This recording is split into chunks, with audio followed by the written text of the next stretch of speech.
Hi guys, welcome to my channel Airavata tech info. రుణమాఫీపై bank అధికారులకు CM కీలక విజ్ఞప్తి.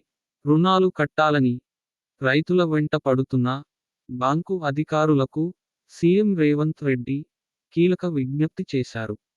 ఆగస్టు 15లోగా వడ్డీతో రుణాలను తెలంగాణ ప్రభుత్వం చెల్లిస్తుందని చెప్పారు. బ్యాంకు అధికారులు రైతులను ఇబ్బంది పెట్టొద్దని కోరారు. రుణాల చెల్లింపు బాధ్యత రాష్ట్ర ప్రభుత్వం తీసుకుంటుందని పేర్కొన్నారు. ప్రపంచం తలకిందులైన ఆగస్టు 15లోపు రుణమాఫీ చేసి తీరుతామని సీఎం రేవంత్ రెడ్డి మరోసారి స్పష్టం చేశారు. అక్కడి సూర్యుడు ఇక్కడ పొడిచిన రుణమాఫీ ఆగదు, అది పూర్తి చేసి రైతుల రుణం తీర్చుకుంటాం అని తెలిపారు. ఇలాంటి మరిన్ని వీడియోల కోసం లైక్, షేర్ చేయండి. మీ సందేహాలను కామెంట్ చేయండి. Subscribe my channel Airavata tech info.